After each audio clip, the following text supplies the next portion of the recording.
Bonjour à tous, nous sommes jeudi et quand on est jeudi, il y a des rubriques spécifiques à la journée sur Actu Matin. Il y a par exemple Actu sur le net avec Florence Bossa. On fera le tour de l'actualité sur Internet et les prises de position des internautes sur les différents sujets. Et en fait, l'actualité ces 7 derniers jours au Bénin et ailleurs. Ce sera donc dans la deuxième partie de votre émission.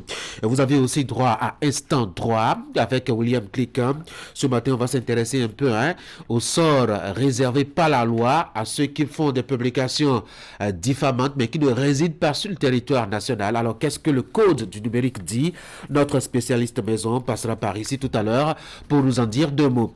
Avant tout cela, il y aura Ali Moumouni qui va passer par ici et décrocher son téléphone pour appeler, Urbain Renfort. Urbain Renfort est sélectionneur de l'équipe nationale des U17. L'actualité là-bas, vous le savez, c'était donc le tournoi UFOA de la zone B de la catégorie. Vous vous rappelez certainement, le Bénin a été sorti très tôt de la compétition. Alors, qu'est-ce qui s'est passé? Eh bien, l'homme sera au téléphone pour nous en dire deux mots. Mais en attendant tout cela, voici la une des journaux.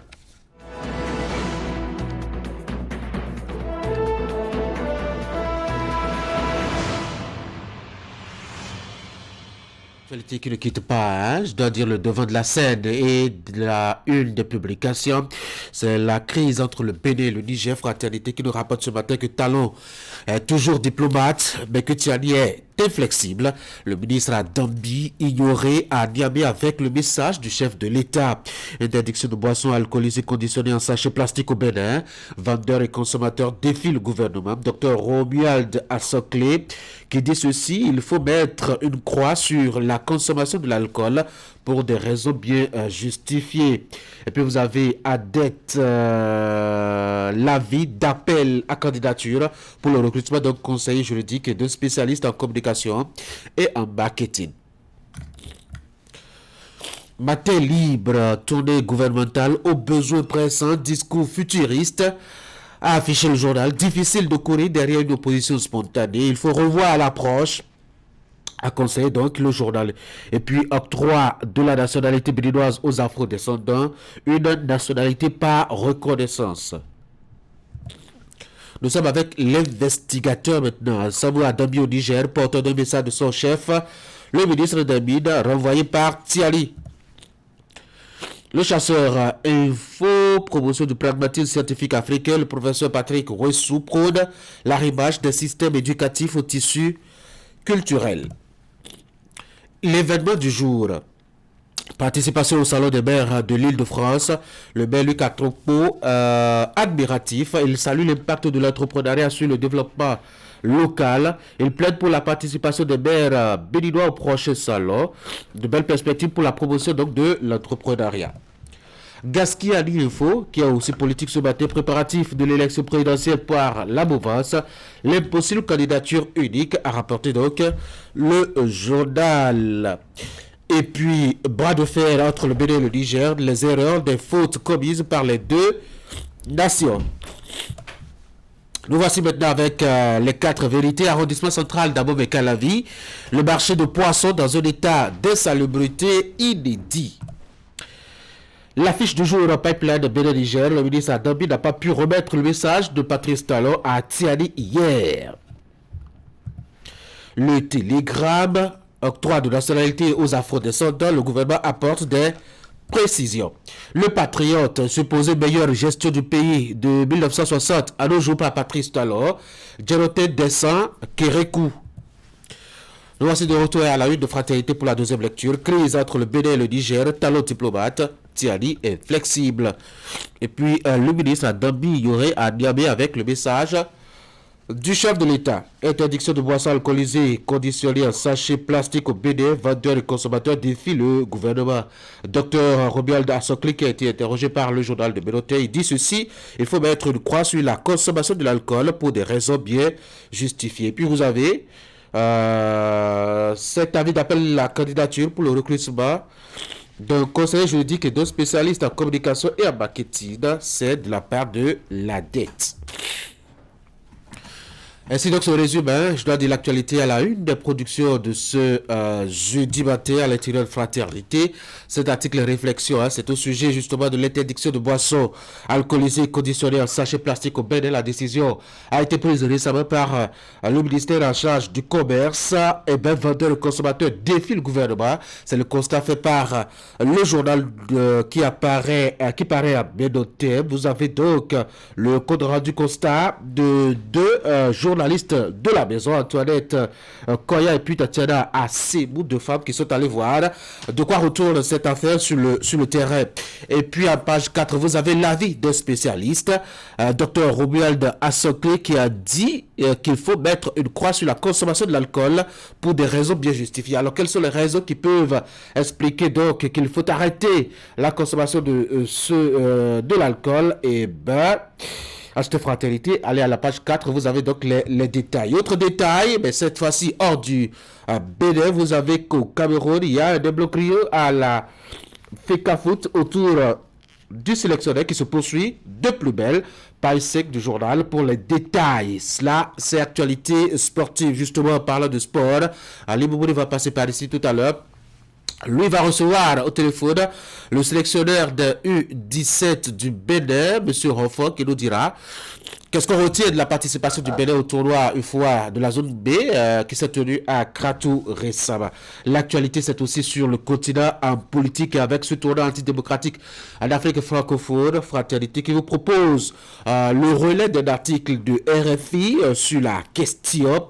Vous avez l'exception sénégalaise, les dictatures faux semblants de démocratie dans certains pays. Vous avez les fritures sur les lignes de Dakar-Paris, par exemple. Autant d'éléments pour analyser l'état de la démocratie sur le continent de sa partie francophone.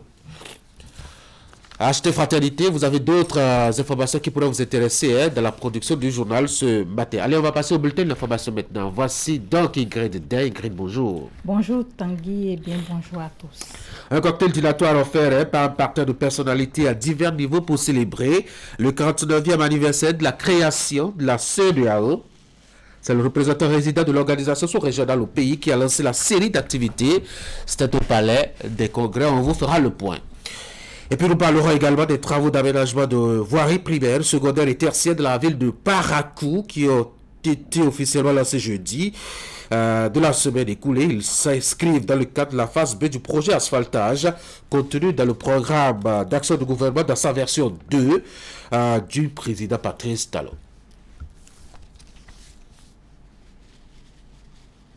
Voici le bulletin.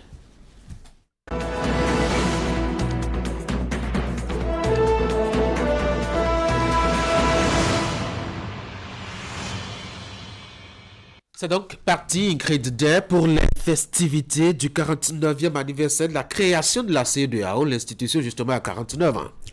En effet, Tanguy, dans le cadre de cette commémoration, le représentant résident de l'organisation sous-régionale au pays a donné le top de la série d'activités au Palais des Congrès de Cotonou. C'était à l'occasion d'un cortège dînatoire offert à un parterre de personnalités à divers niveaux. William Cliquant pour le point. Chef de mission diplomatique, représentant d'organisations internationales à Cotonou, membre d'institutions de l'État, acteurs du secteur privé, de la société civile et plusieurs autres personnalités étaient à ce lancement de la semaine de la CEDEAO édition 2024. Comme de coutume depuis 2 ans, c'est par cette initiative que la représentation de l'organisation sous-régionale à Cotonou commémore sa création. Cette année marque le 49e anniversaire du traité de Lagos de 1975, acte constitutif de l'instance. Près d'un demi-siècle d'intégration, avec à la clé plusieurs acquis préservés malgré les péripéties actuelles au sein de l'organisation. 49 ans, pour la vie d'un individu, c'est bien plus que la moitié de la plus haute espérance de vie. Mais à l'échelle des nations, c'est bien un bel âge de jeunesse. Oui, la CEDEAO traverse ces dernières années des moments difficiles qui, par endroits, nous font presque oublier les solides acquis de notre processus d'intégration. Reconnaissons que c'est un moment difficile et les défis sont là. Les acquis sont tellement ancrés, je parle des acquis de la CEDEAO, dans notre quotidien, que nous en avons oublié même le processus ardu qui a mené à leur mise en œuvre. Renforcer l'unité, la paix et la sécurité régionale est le thème de cet anniversaire. De quoi interroger la santé de la CEDEAO à ce jour, avec la posture actuelle des États du Sahel et les moyens de surmonter ces difficultés. La posture actuelle de nos frères et sœurs du Sahel est une source de profonde préoccupation pour les dirigeants et les peuples de notre région. Mais je demeure convaincu, et comme toujours, que les forces de l'unité et de l'intégration régionale l'emporteront immanquablement. À cet égard, je voudrais saluer la résilience et les sacrifices consentis par la République du Bénin. Le Bénin, félicité pour ses efforts, se réjouit aussi des nombreux programmes de la CEDEAO mis en œuvre au profit de ses populations. Une occasion pour l'État béninois de réitérer son attachement à la vision 2050 de l'organisation pour parvenir à l'objectif d'une réelle communauté des peuples.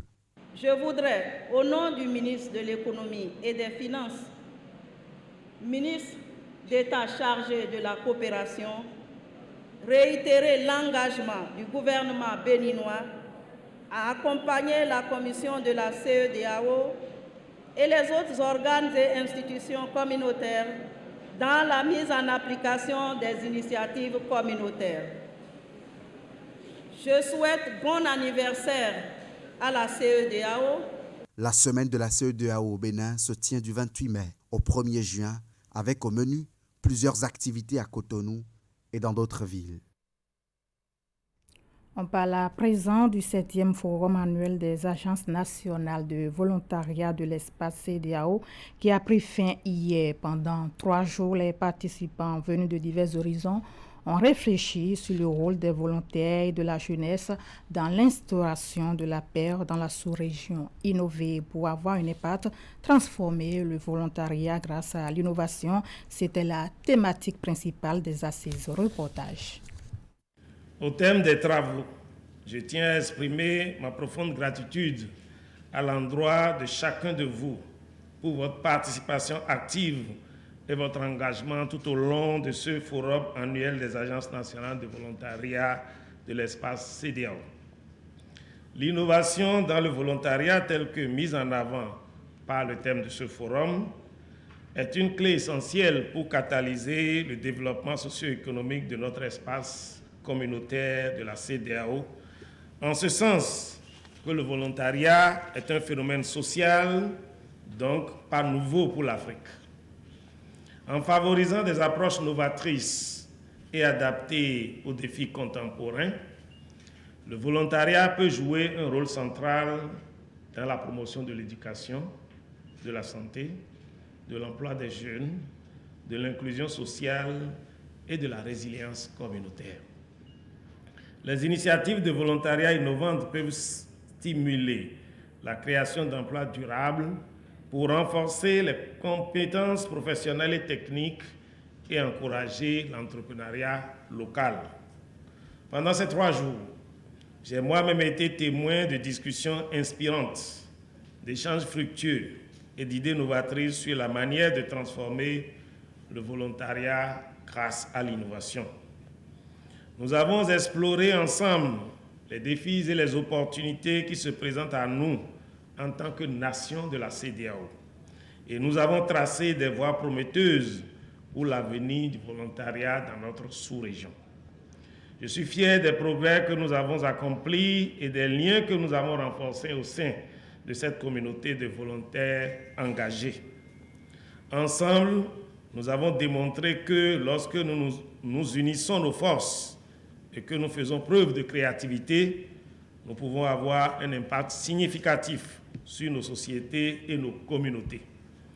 En tant que pays hôte de cet événement, je suis honoré d'avoir accueilli chacun d'entre vous dans mon pays, que dis-je, dans votre pays. J'espère que votre séjour a été aussi enrichissant que le forum l'a été.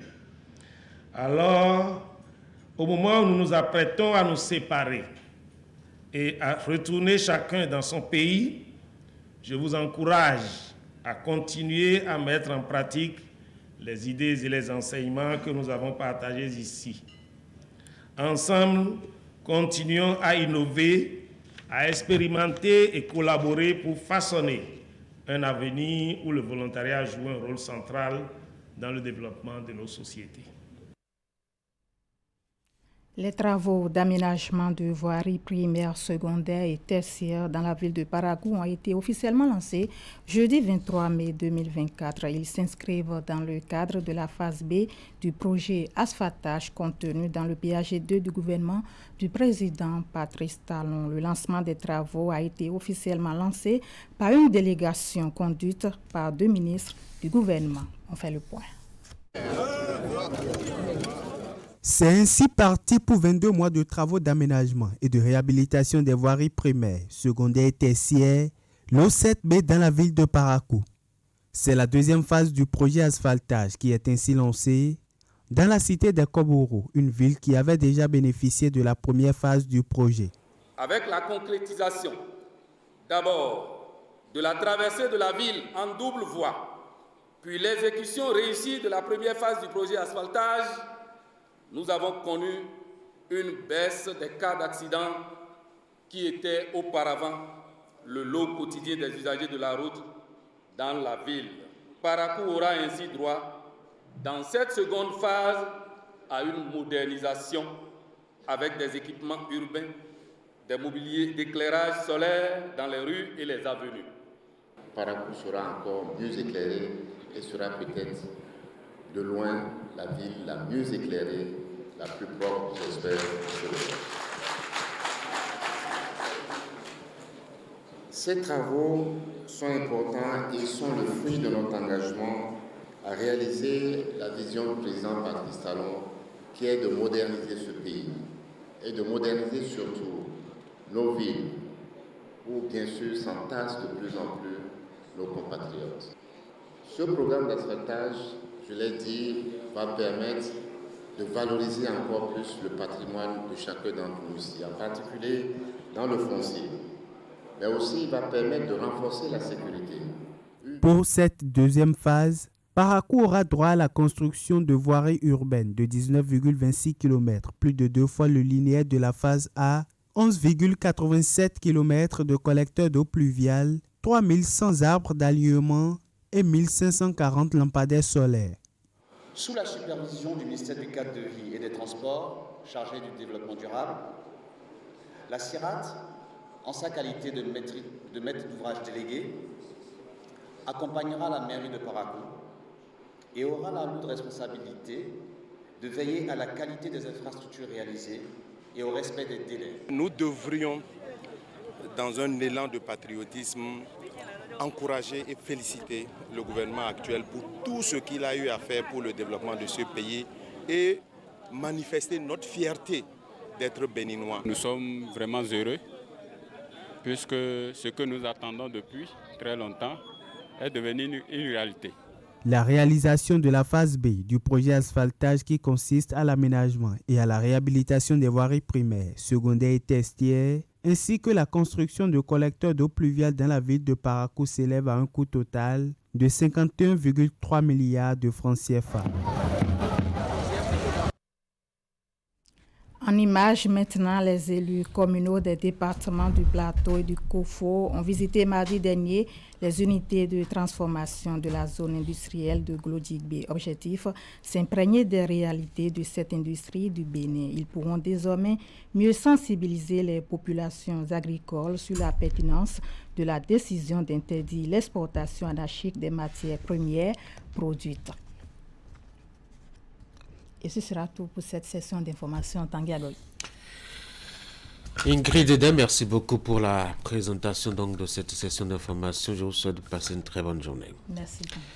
Mesdames et messieurs, dans la journée, vous aurez d'autres rendez-vous d'informations sur Canal 3 Bénin. Vous avez les grandes éditions de 13h, de 19h30 et de 22h30.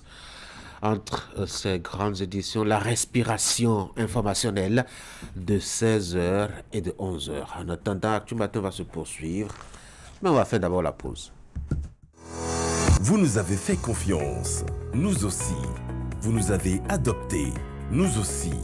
Merci d'avoir choisi Air Froid. Ainsi, nous avons amélioré pour vous la qualité de nos climatiseurs. Nous avons développé une marque 100% écologique, conçue spécialement pour notre climat tropical, avec une basse consommation d'énergie électrique. Vous êtes en zone de baisse de tension? Adoptez le climatiseur air froid inverteur, spécialement conçu et amélioré pour supporter de fortes baisses de tension. Visitez notre showroom à Cotonou, à 100 mètres de l'église Saint-Jean. Air froid, des climatiseurs à basse consommation d'énergie électrique. Contact 61 17 63 77. Site web airfroidbenin.com.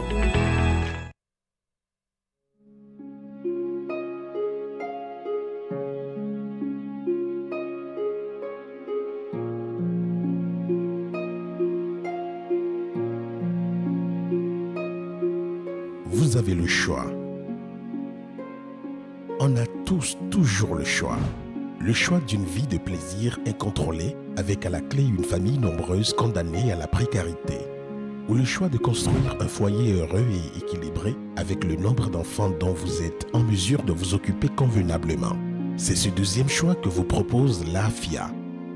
L'AFIA, c'est une gamme complète et efficace de solutions pour planifier les naissances et mieux assurer l'épanouissement et l'avenir de votre famille. L'AFIA, le bonheur de votre famille.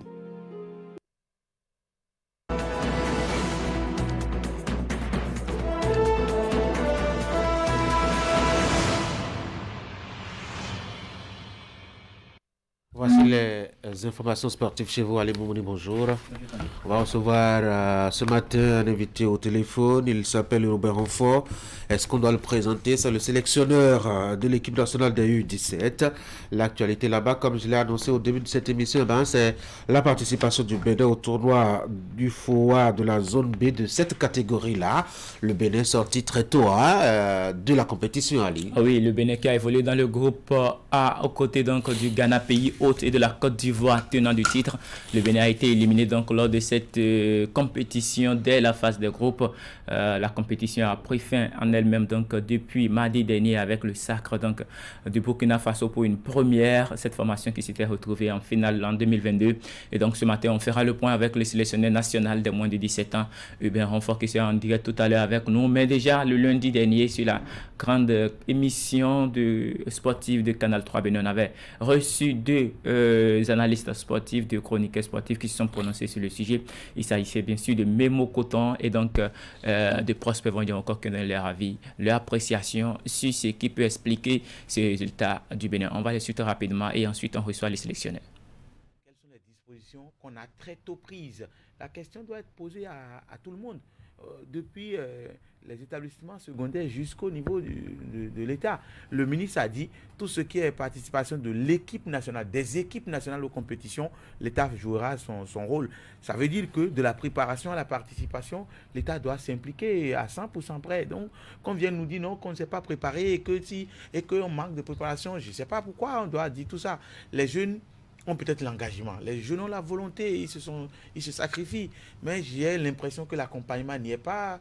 On se cherche encore, c'est la raison d'ailleurs qui justifie le fait que nous sommes à notre place. On est à notre place parce que nous savons improviser, nous savons faire les choses pas de façon catholique. Donc prochainement, il va falloir se poser la question. Participer, c'est une chose, mais se préparer avant de participer est une autre chose. Et que cette étape-là, on ne tient pas compte de ça souvent dans nos préparations. Et ça joue contre nous, mais les conclusions ne viennent jamais. On ne se pose jamais les vraies questions. Moi, je pense que... On ne tire jamais les enseignements. Voilà, les jeunes n'ont pas démérité. Quand vous voyez leur jeu... ça jusqu'à quand? Voilà, mais malheureusement, parce qu'on ne fait pas ce qu'on doit faire pour mettre les jeunes dans les conditions. Et puis ça fait très mal. Regardez, c'était quoi la préparation? Tout ça, ça va en contradiction avec le vœu du ministre, le nouveau ministre qui est justement venu, qui dit qu'il va tout mettre en œuvre pour qu'il y ait une meilleure préparation. Pour les équipes de catégorie d'âge, pour tout le monde.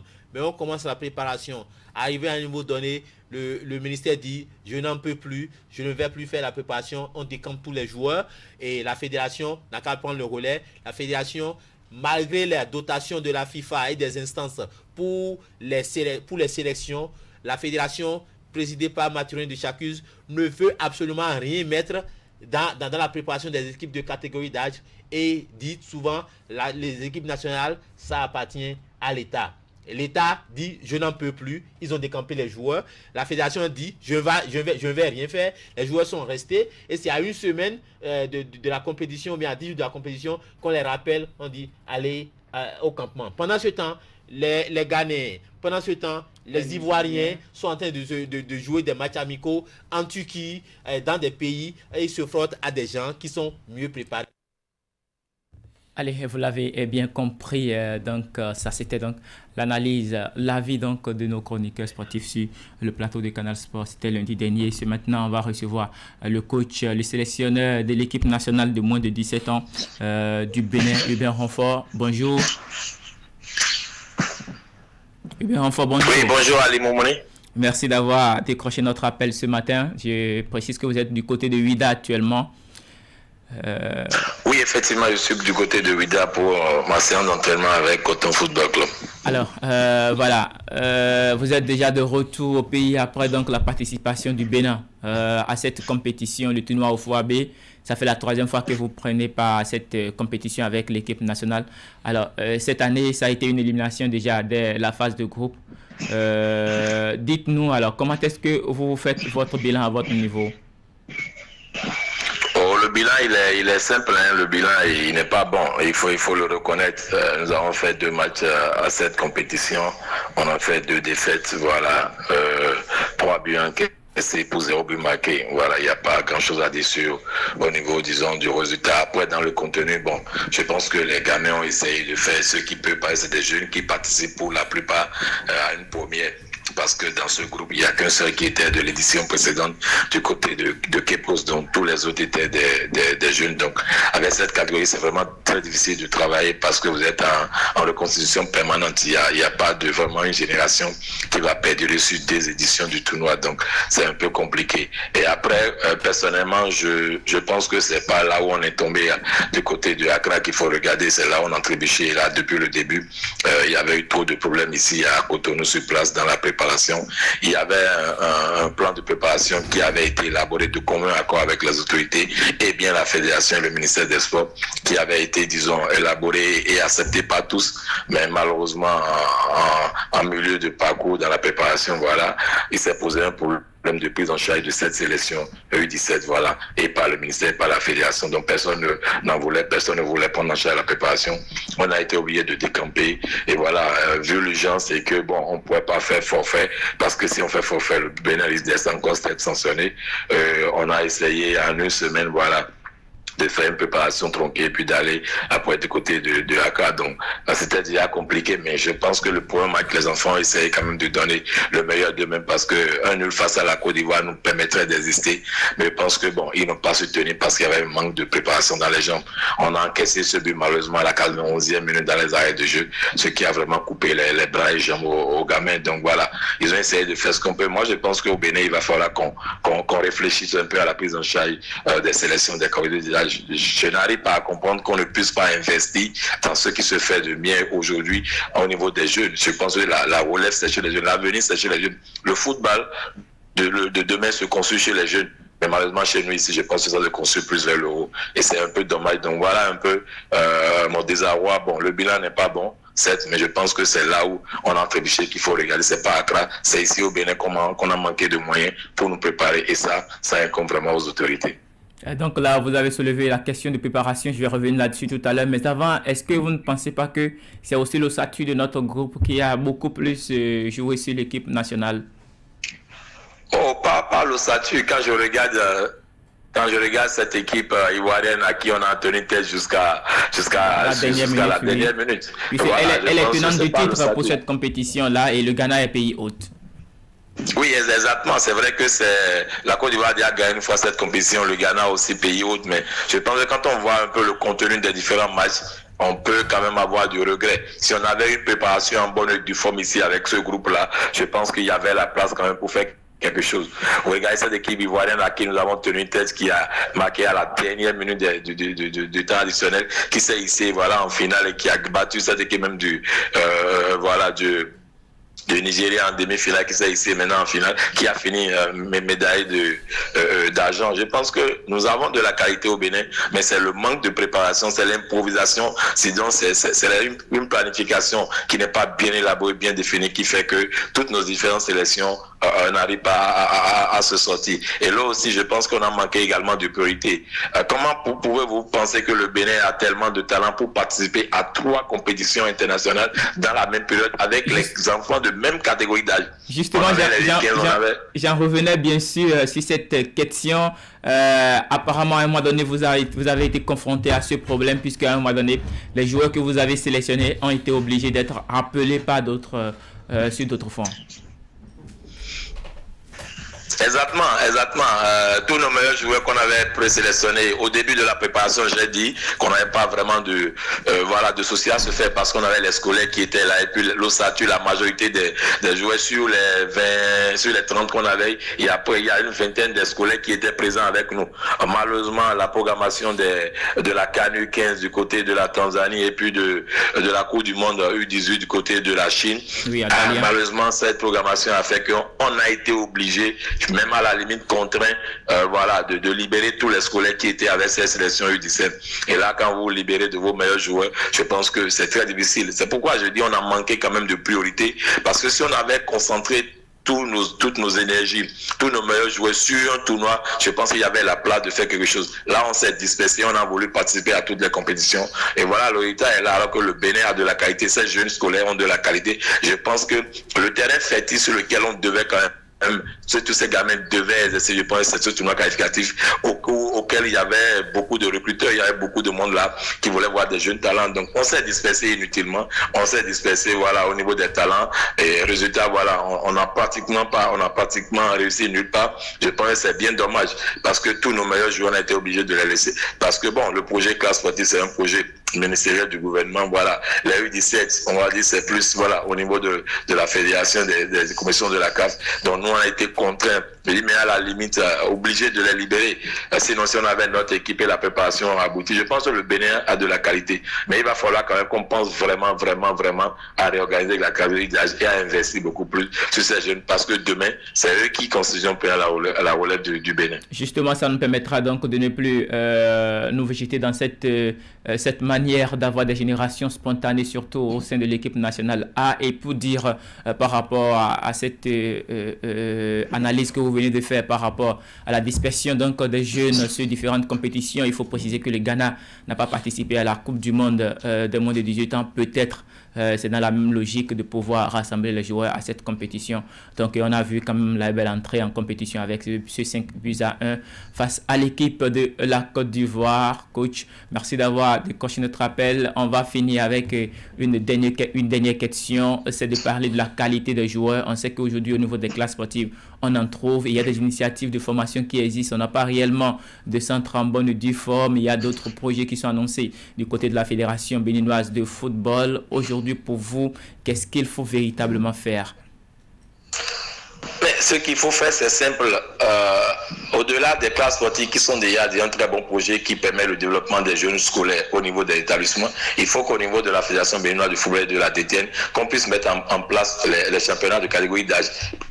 Les U13, les U15 et les U17, pour qu'on n'arrive plus à ces gens d'événements. Parce que le ministère est en train de faire un travail déjà au niveau des classes sportives. Il faut que du côté de la fédération aussi, on puisse avoir ces différentes compétitions là au niveau des catégories d'âge, pour que les sélections soient faites déjà en amont et que le sélectionneur, c'est là où je loue un peu le projet du gouvernement de prendre maintenant en charge les sélectionneurs en leur donnant des contrats avec des cahiers de charges bien définis. Ce faisant, ça va permettre aux sélectionneurs qui va être pris de travailler déjà au niveau de ces championnats de catégories qui seront organisés et par la fédération, et même au niveau des classes, il faut avoir une sélection déjà nationale et travailler au quotidien de manière périodique pour que lorsque ces tournois qualificatifs arrivent, ça va être juste une petite préparation pour aller à ces tournois-là et pas une préparation longue. Donc la préparation devait déjà faire en amont avec le sélectionneur qui aura en charge, et bien que cette catégorie, et il y aura tout le temps pour le faire. Vous ne pouvez pas être sélectionneur et puis être encore entraîneur en club.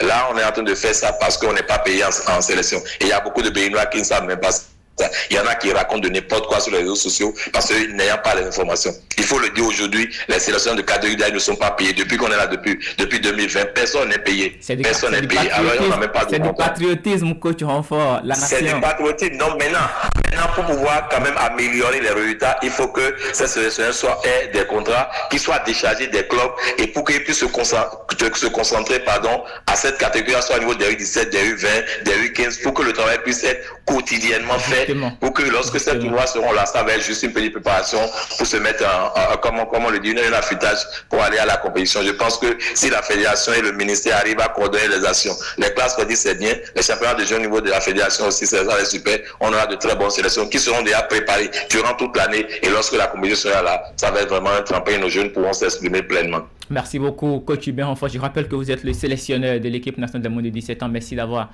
décroché notre appel ce matin et de nous avoir apporté ces clarifications par rapport à la participation du Bénin au tournoi UFOA B qualificatif de la Coupe d'Afrique des Nations. Merci beaucoup. Bon vent et bon courage surtout à vous pour les efforts que vous fournissez au sein avec ces différentes équipes de jeunes malgré ces conditions. Tanguy. Merci beaucoup, coach. Bonne journée. Merci Ali et bonne journée à tous. Bonne journée. Allez, donc retour sur le plateau Tanguy, vous avez constaté les difficultés dans lesquelles les coachs travaillent sans salaire depuis plusieurs années donc pour permettre aux équipes nationales de catégorie d'âge de participer aux différentes compétitions. Et quand on parle de compétition, il y a la finale de l'Euro, de l'UEFA Conference League qui a été disputée hier entre l'équipe de l'Olympiakos et de Fiorentina pour sa deuxième finale d'affilée. Fiorentina n'a pas su faire grand-chose face à cette formation. C'était 1-0 tout simplement, but inscrit par le Marocain El Kaabi. S'il vous plaît, il a été flamboyant. On l'a constaté déjà depuis la demi-finale aller-retour face à Aston Villa. 4 buts inscrits en 2 matchs et donc il permet donc à son équipe de soulever la compétition. Et donc un titre majeur pour cette équipe, ce qui n'est plus arrivé depuis plusieurs années dans le pays. Tanguy. Allez, Monique, c'était tout. Oui. Merci beaucoup pour les informations sportives de ce matin. Je vous souhaite de passer une très bonne journée. C'est moi, Tanguy. Bonne journée à vous aussi. Merci. Mesdames et messieurs, on va passer maintenant à l'actualité sur le net.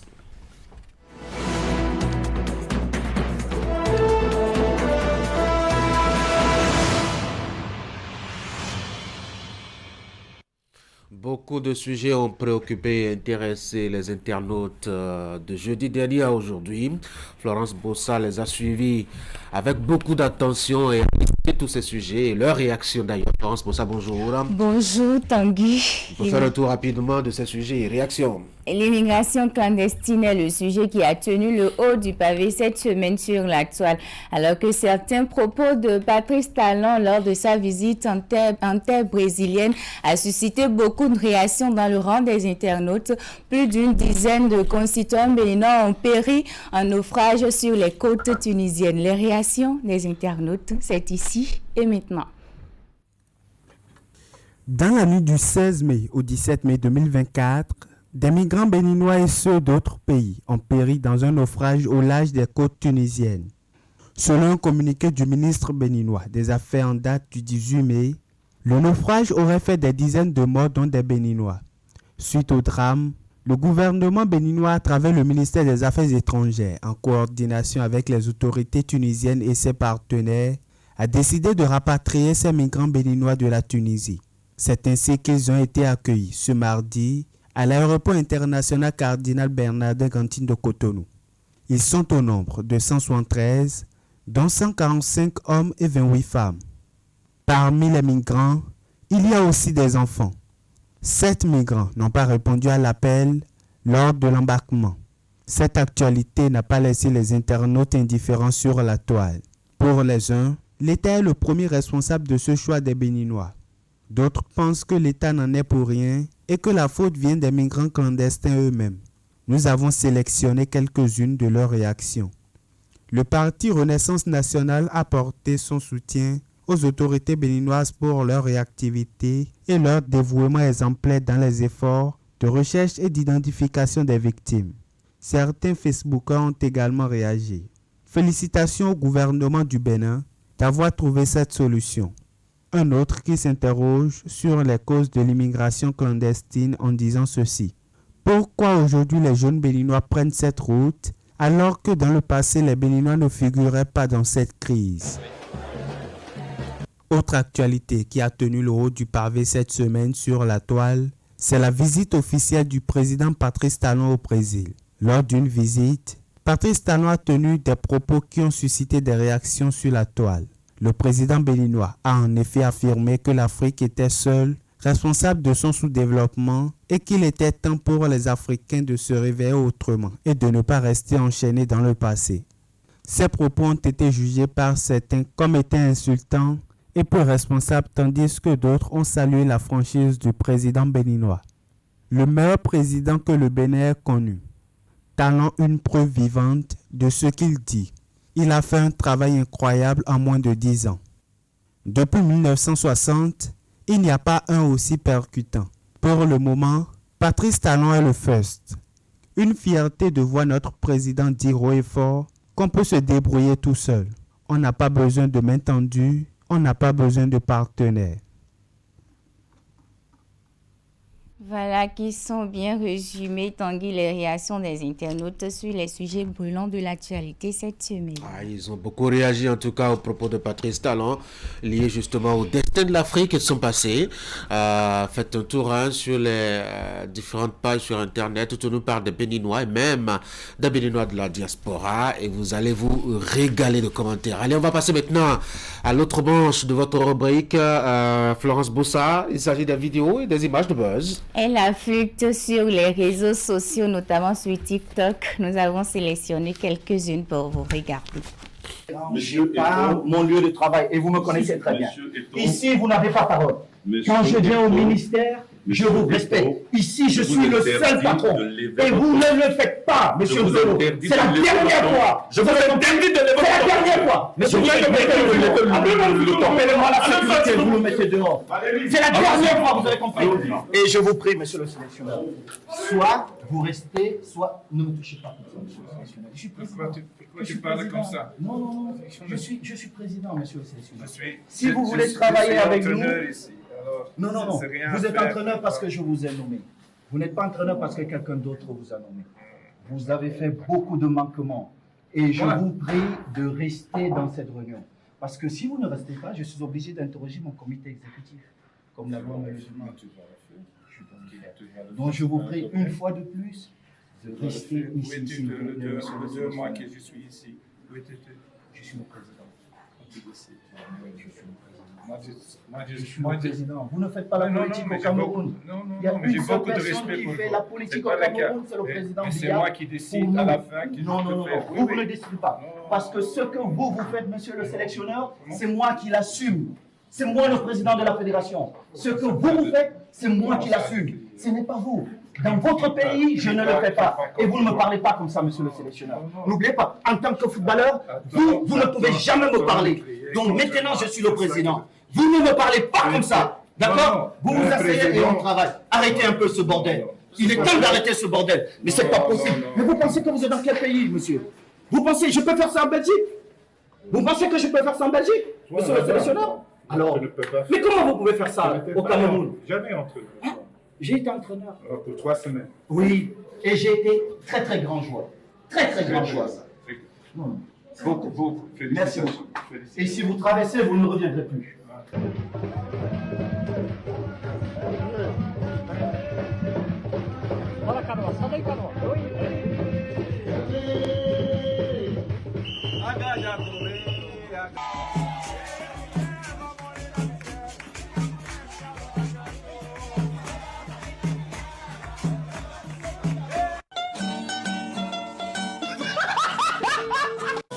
my God!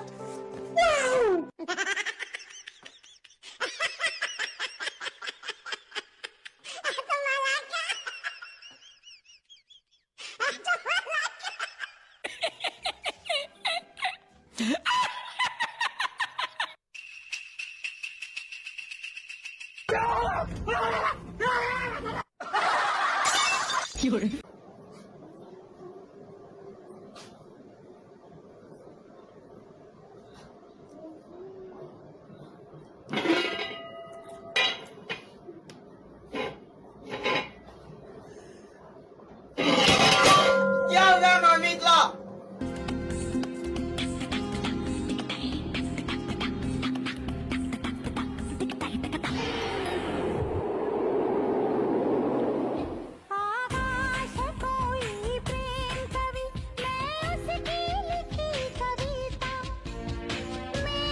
न सके कोई मुझे छू ले तो हाय लग जाए अगन छू ले तो हाय लग जाए अगन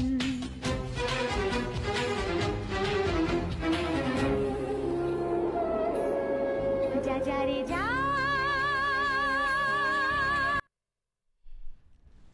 En Côte d'Ivoire, la chroniqueuse Eunice Zounon est au cœur d'une nouvelle polémique. Depuis quelques jours, une altercation entre l'humoriste et la chroniqueuse Chaviz Gomez fait le tour des réseaux sociaux. Selon les informations, une d'entre elles aurait été gravement blessée.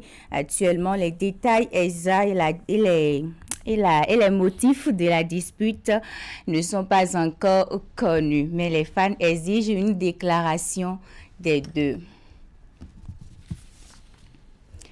Également, c'est quelques images de l'artiste chanteuse camerounaise Charlotte Dipanda qui a fait jaser la toile. La star n'aurait plus la même femme qu'elle avait avant son mariage avec Lopez Fernand, ce qui a amené ses fans à se poser plusieurs questions, mais interviewée, elle les a rassurés que tout allait bien chez elle.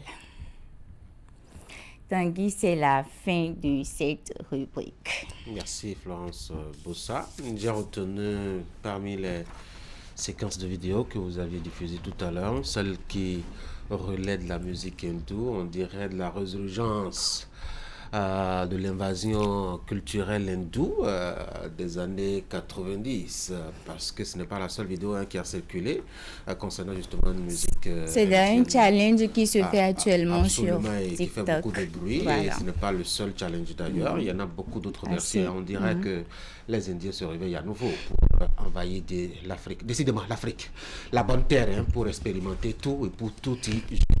Bonne journée. Merci à vous de même. Allez, qu'est-ce que le droit, sinon le code du numérique, réserve à quelqu'un qui vous manque de respect sur Internet, mais qui n'est pas sur le territoire national? Allez, voici cet endroit pour vous expliquer.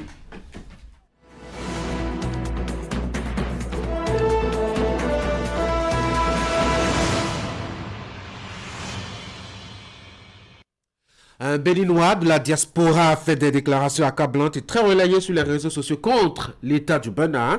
Les réactions sont multiformes et fusent de partout. Beaucoup pensent qu'il jouit de son absence sur le territoire national et d'autres n'occultent pas l'hypothèse de le traquer où qu'il soit pour qu'il réponde de ses actes. William Cliquant, bonjour.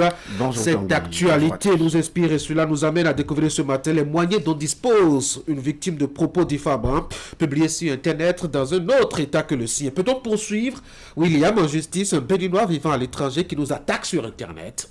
Oui, c'est bien possible, puisque l'espace numérique n'est que l'extension, le prolongement de l'espace physique et la loi du pays de résidence de l'auteur, celui-là même qui vous accable sur Internet, la loi de son pays de résidence est applicable et les juridictions de cet État sont compétentes pour connaître du dossier. Et, que le fautif soit un Béninois, Tanguy, un peu comme l'actualité que nous avons eu, ou qu'il soit un national de ce pays-là ou un étranger. Donc, en terre où il est, qu'il soit étranger ou non, la loi de cet État lui est applicable. Il en est de même pour le cas où l'auteur n'est pas résident dans le pays où l'infraction de propos mensongers ou diffamants a été publiée. Je suppose un Congolais de passage au Togo qui, au Togo, fait un post sur Internet qui vous accable. Même les juridictions du Togo sont compétentes pour connaître du dossier, bien que ce ne soit que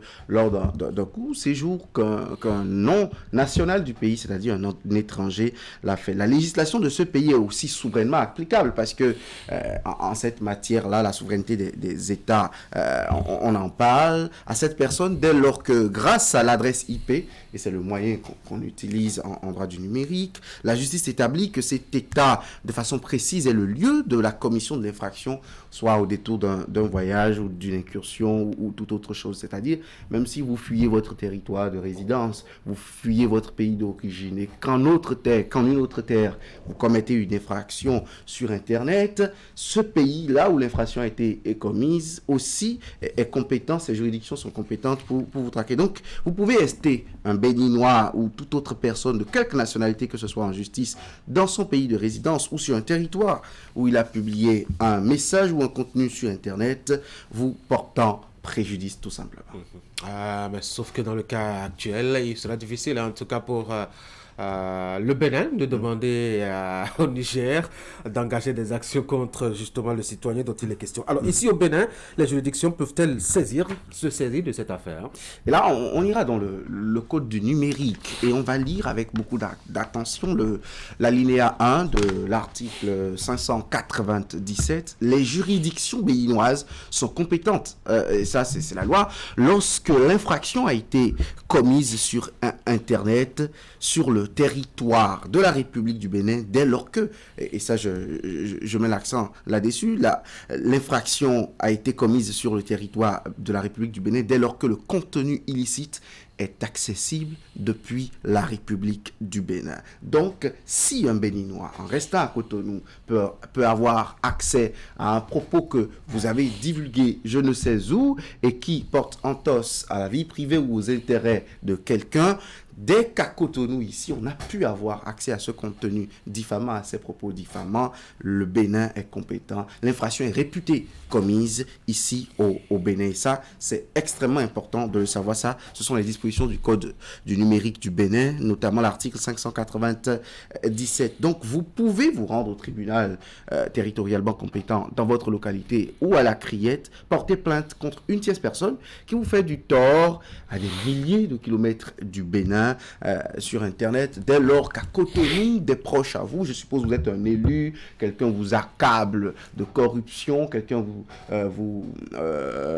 quelqu'un dit de vous que vous êtes un pédophile, je ne sais pas quoi, qu'il est bien loin du Bénin, dès que d'autres Cotonois comme vous, d'autres Béninois comme vous arrivent à le voir sur Internet, vous pouvez traduire cette personne en justice auprès des juridictions béninoises du point de vue de cette disposition. Et vous savez, ce critère d'accessibilité a été ancré par la jurisprudence française en la matière, par une décision de la Cour de cassation de la France qui fait cas d'école dans tout le monde francophone, une décision de 2016 comprise, une décision de 2016 qui établit que si le contenu illicite est dans une langue comprise par le public d'un territoire, la loi de ce pays-là est applicable. Si vous publiez un message en français et que des gens en Côte d'Ivoire peuvent avoir accès à ce message, c'est que jusqu'en Côte d'Ivoire, vous êtes en train de me nuire. En Côte d'Ivoire aussi, on peut alors donc actionner les juridictions. Et l'autre raison est celle-ci, en tant que victime, si vous êtes béninois et qu'on vous traque sur Internet, qu'on vous diffame, en tant que victime, les juridictions de votre pays sont compétentes pour connaître de l'affaire. On va résumer tout ceci avec un spécialiste, c'est Maître Malik Falola. Il nous explique tout cela. Il est avocat au barreau de Paris exerçant au Bénin, docteur en droit privé et enseignant de droit d'éthique à l'université d'Abomey-Calavi, notamment à la faculté de droit et de sciences politiques. On va l'écouter. L'Internet s'applique au droit des obligations, au droit international privé. Cette question rappelle l'internationalité et l'Internet. À défaut de se baser sur la nationalité d'un individu pour déterminer la compétence d'une juridiction, si l'individu, l'auteur de l'infraction, a commis l'infraction à l'étranger, dans un territoire, il faut 3 liens de rattachement qu'il faudrait rechercher. Le lieu de la commission de l'infraction, le lieu de résidence de l'auteur de l'infraction, s'il n'est pas de la nationalité de cet État, et le lieu d'arrestation. C'est un droit commun qui s'applique à l'Internet, aux infractions du numérique qui ont été commises dans l'espace numérique. C'est que ce sont, avec quelques atténuations, appropriées à l'Internet. Le droit pénal s'applique par rapport à la souveraineté de l'État. C'est un principe de territorialité. La loi béninoise s'applique à tous ceux qui résident au Bénin, y compris les étrangers. Lorsqu'ils se retrouvent sur un autre territoire, sur un territoire étranger, on ne peut qu'observer des liens de rattachement pour que les juridictions de ces territoires soient compétentes pour juger l'affaire. En réalité, selon la jurisprudence étrangère, il suffit seulement que ce message qu'il publie un message illicite depuis l'étranger et que ce message soit accessible aux Béninois dans une langue parlée par les Béninois, donc, alors comprise sur le territoire béninois. La juridiction du lieu où la population, une partie du Bénin comprend, cette juridiction comprend le message nuisible et illicite. En ce moment, cette juridiction territoriale est territorialement compétente pour connaître de l'affaire. Comprenez davantage tout cela en suivant samedi prochain à 9h et dimanche à 12h l'émission Vaudrois en question qui s'est penchée sur la question. Disons que c'est une bande-annonce en quelque sorte. Si vous voulez. Merci beaucoup, William Cliquin, pour ces détails assez intéressants au sujet donc de la question du numérique et de publications que nous faisons atteignant la vie privée ou l'intérêt des autres. À tout à l'heure pour le débat. Mesdames et messieurs, je vous propose qu'on souffle maintenant.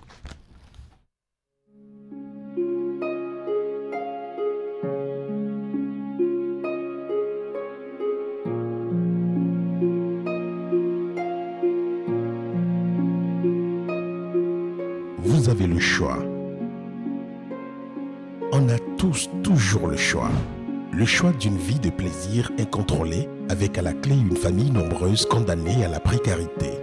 Ou le choix de construire un foyer heureux et équilibré avec le nombre d'enfants dont vous êtes en mesure de vous occuper convenablement. C'est ce deuxième choix que vous propose l'AFIA. L'AFIA, c'est une gamme complète et efficace de solutions pour planifier les naissances et mieux assurer l'épanouissement et l'avenir de votre famille. L'AFIA, le bonheur de votre famille.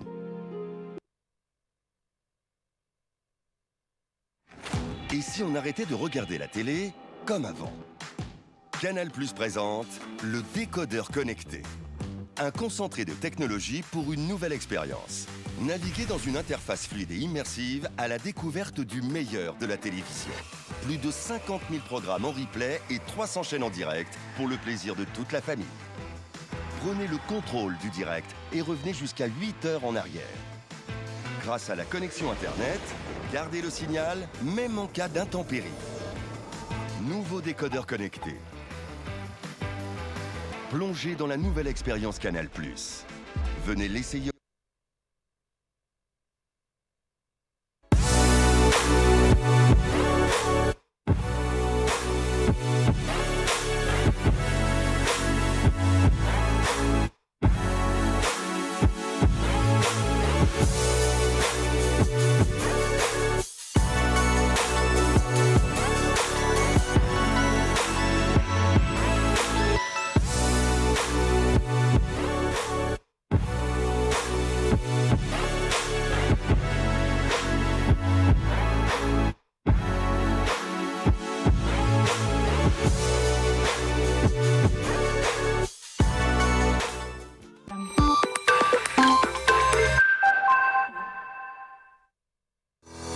Vous nous avez fait confiance, nous aussi.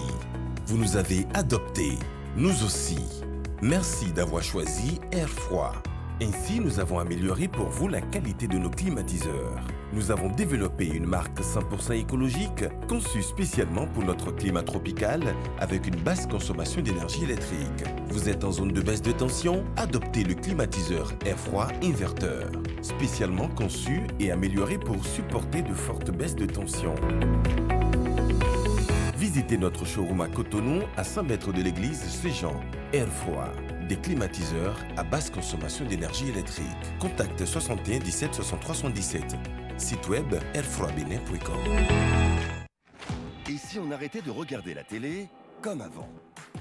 Canal+ présente le décodeur connecté. Un concentré de technologie pour une nouvelle expérience. Naviguez dans une interface fluide et immersive à la découverte du meilleur de la télévision. Plus de 50 000 programmes en replay et 300 chaînes en direct pour le plaisir de toute la famille. Prenez le contrôle du direct et revenez jusqu'à 8 heures en arrière. Grâce à la connexion Internet, gardez le signal même en cas d'intempéries. Nouveau décodeur connecté. Plongez dans la nouvelle expérience Canal+. Venez l'essayer.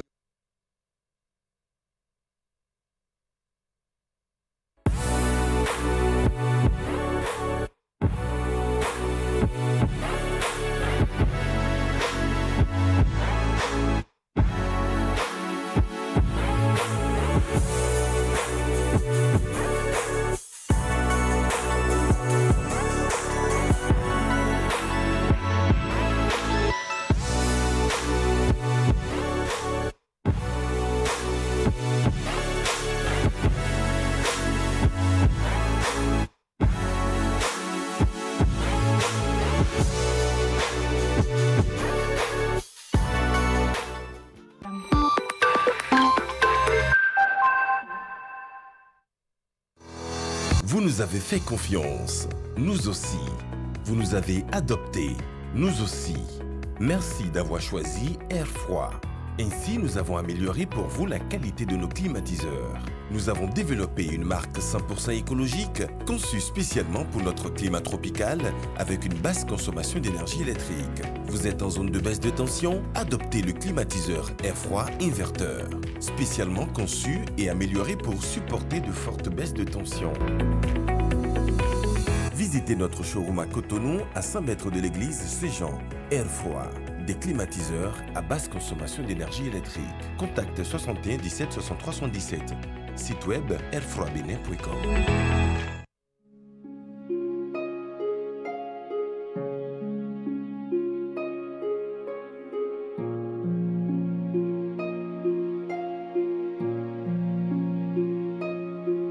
Vous avez le choix.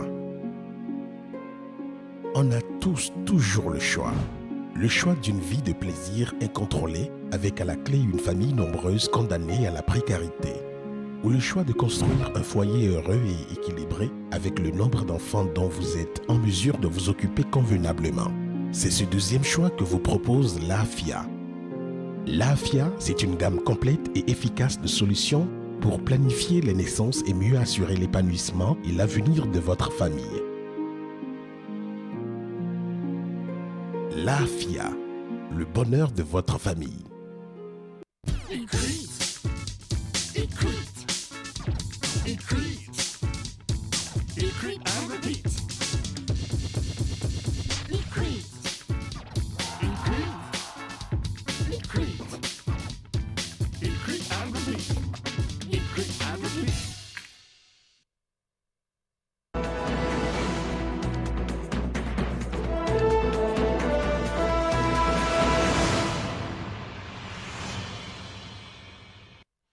Il y a un nouvel épisode de la crise entre le Bénin et le Niger. Décidément, c'est un feuilleton avec beaucoup de rebondissements, d'enrichissements, de suspense et même de retournement. Et la dernière en date, c'est cette visite manquée de Sam Adambi au général Tiani à Niamey, alors que le ministre des Mines du Bénin était allé pour un travail avec son homologue nigérien. Il a bien voulu profiter pour confier un mot de son patron, Patrice Talon, au général Tiani. Cela n'a pas pu se faire. Les journaux ont rapporté, je dois dire, la version du ministre béninois dans leur colonne. Ce matin, vous avez suivi la une des journaux et pour les détails, attendez jusqu'à la fin de cette émission pour la revue de presse. Mais en attendant, on fera déjà le débat autour donc de ce sujet-là. On se penchera sur la proposition aussi du Parlement de la CEDEAO d'intervenir désormais, de jouer les premiers rôles. Qu'est-ce que ça va donner?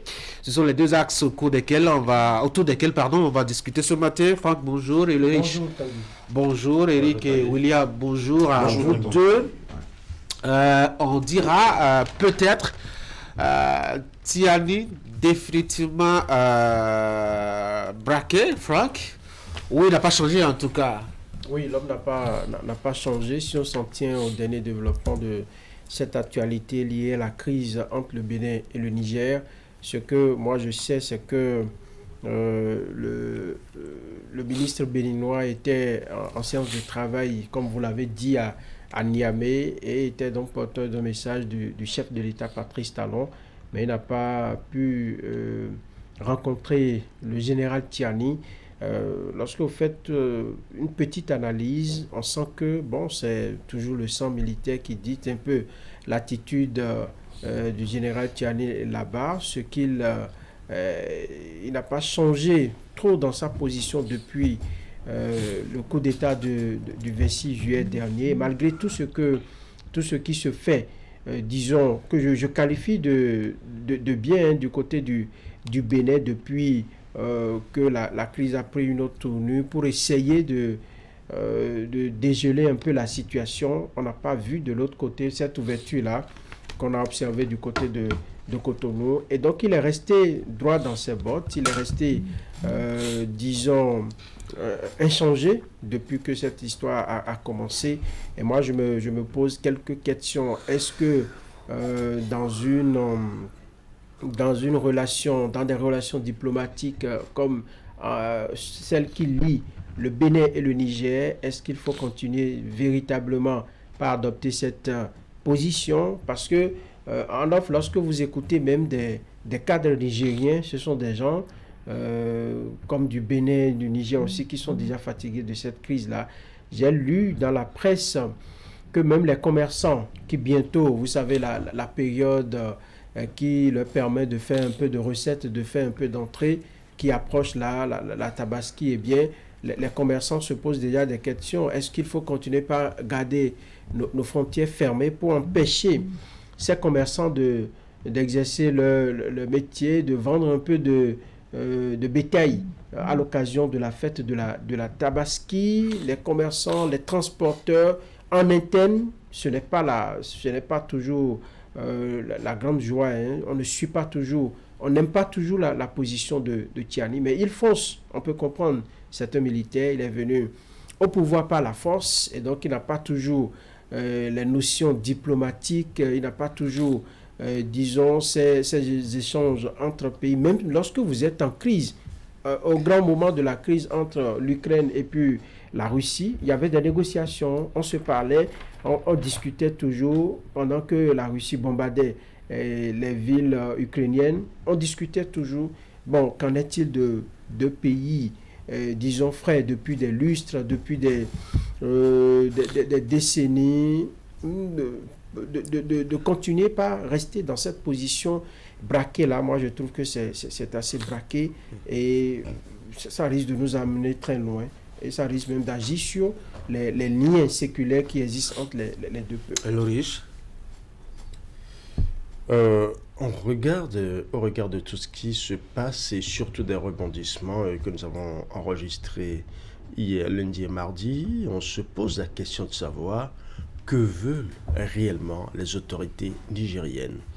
Parce que lorsqu'il y a un problème, la première chose à faire, c'est de pouvoir s'asseoir et se dire les vérités. En termes de diplomatie, en termes d'échange entre États, la première des choses, c'est qu'on s'asseye et qu'on discute. Et je pense que le Bénin a fait un pas en allant à ces assises au Niger, puisque j'ai ouï comprendre que le Niger ne voulait vraiment pas que ça se passe ici au Bénin, mais le Bénin s'est déplacé et est allé. Le ministre des Mines est allé avec une délégation et d'ailleurs porteur d'un message du président Patrice Talon pour le président Tiani du Niger. La séance déjà, quand vous suivez le compte rendu fait par le ministre des Mines, on se rend compte que même aujourd'hui, ce n'est pas encore, le projet Pipeline est en train de tanguer. Le projet Pipeline n'est pas encore carrément sur la bonne voie. Tout simplement parce que les relations entre le Niger et le Bénin sont en train de connaître une détérioration qui ne dit pas son nom. Jusqu'à présent, on se pose la question de savoir que veulent réellement les autorités nigériennes dans la mesure où le Bénin a ouvert ses frontières. Premier pas. Deuxième pas, le Bénin a plusieurs fois voulu rencontrer les autorités nigériennes, mais on sent un blocage au niveau de Niamey. Et dernièrement, ce que nous avons enregistré cette semaine, le président Patrice Talon qui adresse un message personnel et privé à son homologue du Niger et celui-ci reçoit une fin de non-recevoir.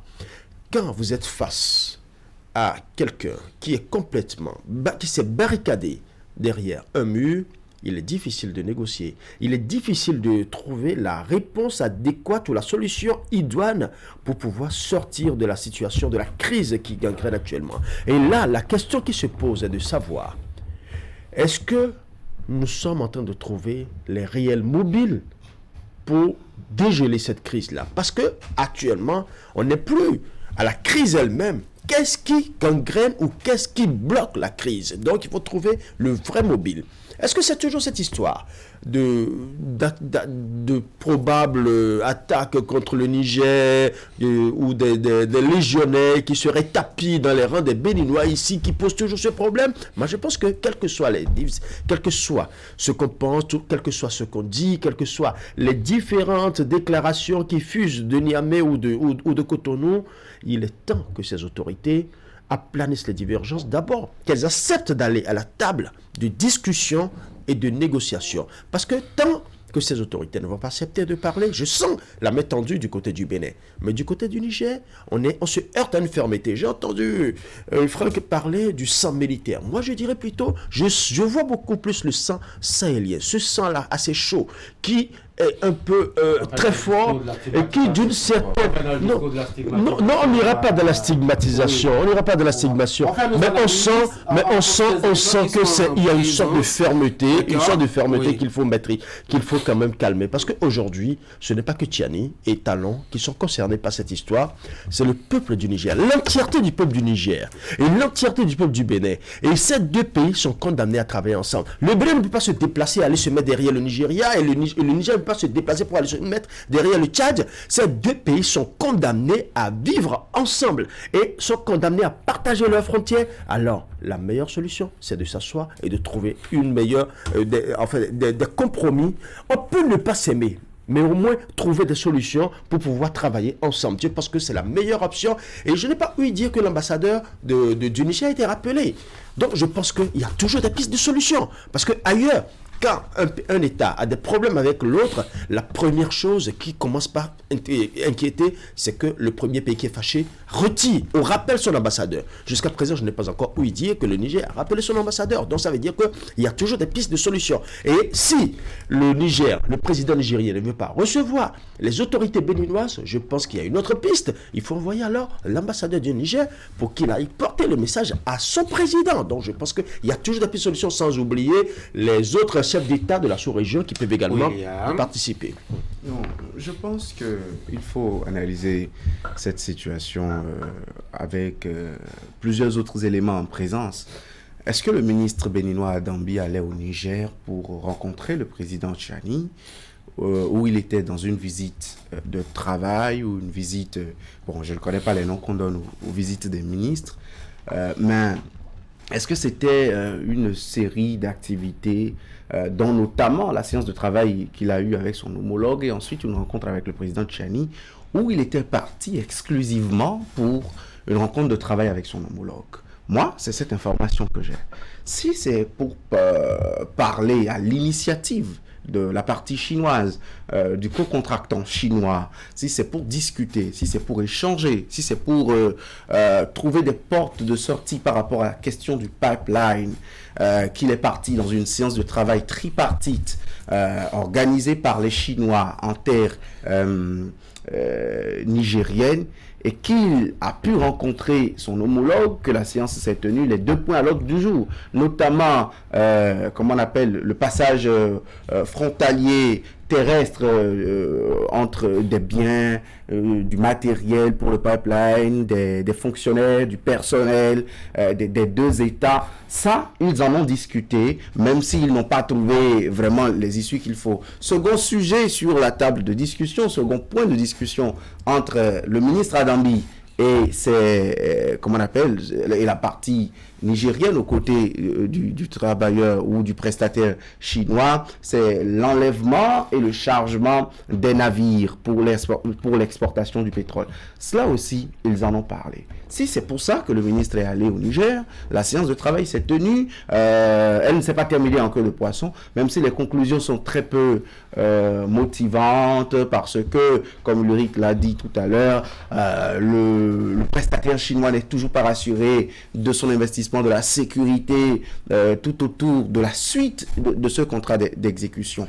Mais si c'est au détour, je dis bien au détour d'une rencontre comme celle-là, que le président Patrice Talon a confié un message au ministre Adambi, vous savez, il y a les codes diplomatiques, il y a les règles, mais on peut les casser légèrement. Mais quand on est en temps de crise, est-ce que les protagonistes acceptent la flexibilité? Je suppose que si aujourd'hui les relations qui lient le Bénin et le Nigeria telles qu'elles sont au beau fixe, telles que nous sommes très étroits dans nos échanges aujourd'hui avec le Nigeria, si le président Tinubu, si un ministre nigérian a une séance de travail avec son homologue béninois et qu'au détour de cette rencontre, il a un message du président Tinubu pour le président Patrice Talon, même contre l'agenda du chef de l'État, même contre le programme du cabinet cabinet présidentiel. On pourrait trouver des passerelles pour le rencontrer en raison aujourd'hui des relations bilatérales entre les deux pays et de l'état des relations entre les deux gouvernants, le président Bola Ahmed Tinubu et le président Patrice Talon. Ce qui n'est pas le cas aujourd'hui entre Tchiani, le militaire venu au pouvoir, et Patrice Talon. Est-ce que dans un contexte comme cela, on peut tordre légèrement le cou à l'agenda ou à avoir un programme un programme inattendu, un programme inespéré? Je comprends que c'est peut-être une carte diplomatique pour faire entendre raison aux autorités nigériennes, c'est-à-dire si on dit en même temps que le ministre béninois viendra rencontrer le président Tchiani, lui parler en frère, en ministre d'un État frère avec lequel on a quelques petits différends, les autorités nigériennes s'opposeraient peut-être à la visite de travail. Et c'est pour cela qu'on a usé de cette stratégie. Maintenant, est-ce qu'on doit en vouloir totalement aux Nigériens? Si, parce que nous ne nous parlons pas beaucoup, on veut en ajouter à l'agenda. Moi, je pense qu'il faut rester au juste milieu. Maintenant, est-ce qu'il n'est pas temps pour qu'on nous dise finalement ce qui oppose les gens? Est-ce qu'il n'est pas temps? Parce que regardez comment le prestataire chinois se fait des misères. Vous avez lu de la désolation carrément dans les yeux de notre ministre hier, dans son point de presse à la descente de l'avion. Voilà, il se dit le Bénin est prêt pour que le partenaire chinois ne soit pas déçu. Il évoque que le Bénin attire aujourd'hui des investisseurs qui affluent au Bénin, dit-on, et que cette situation est de nature à entacher l'image du Bénin. Voilà le prestataire chinois qui veut sécuriser un contrat pour ne pas perdre, comment on appelle, des investissements, et qu'en face, il y a une troisième partie au contrat qui est vraiment bloquée. Est-ce que ce n'est pas le moment, finalement, pour que Talon et ses hommes, Tchiani et ses hommes, nous disent concrètement ce qui les divise, au point d'envoyer 6,2 milliards de dollars dans les nuages, d'amener un montant si colossal en ballottage dans les airs, alors qu'une bonne partie de l'investissement est déjà faite et que des gens ont pris des engagements. Pour que ça tombe en biais de coupure de 10 000 francs CFA. Non, si vous n'y attendez pas. Cela n'arrivera pas. Ici à Canal. Cela n'arrivera pas. Si c'est envoyé en l'air des dollars, il vaut mieux que ça atterrisse ici. Eric, je pense qu'il faut croire, à la lumière du compte rendu du ministre des Mines et de son retour de voyage, que du côté du Niger, on n'est pas toujours prêt à renouer avec le dialogue. Mais on peut se réjouir de ce qu'à la date d'aujourd'hui, entre les engagements, le Bénin essaye de jouer sa partition. À sa restante conférence de presse, le ministre avait fait savoir sur l'idée du comité, de la session du comité inter-État, que le Bénin était parti, s'est mis d'accord pour participer aux rencontres. Je pense que c'est la première réunion qui s'est tenue. Le Bénin y était avec son ministre et puis d'autres collaborateurs. C'est déjà bien que dans la gestion du pipeline, aujourd'hui, la partie chinoise a pu réunir autour d'une table et ministre des Mines du Niger, ministre des Mines du Bénin, pour discuter justement des problèmes qui se posent sur la gestion du pipeline. Et ces deux points assez importants, je pense que la partie chinoise attend véritablement que chaque partie puisse jouer véritablement son rôle. Quand on parle du passage du personnel et du matériel, c'est très important parce que le long du pipeline, c'est tellement des agendas donnés, il faut de la maintenance, il faut forcément mobiliser de la ressource humaine, du matériel assez lourd. Donc, voilà que la frontière est fermée du côté du Niger. Donc, la partie chinoise se pose des questions sur comment il faut pouvoir évoluer sur ces questions. Je pense que le point qui a été fait est que le ministre des Mines du côté Niger rendra compte à l'hiérarchie et on verra bien la décision qui sera prise. Peut-être que de façon provisoire, on peut créer une forme d'ouverture pour permettre de façon exceptionnelle le passage du matériel et du personnel pour ce travail.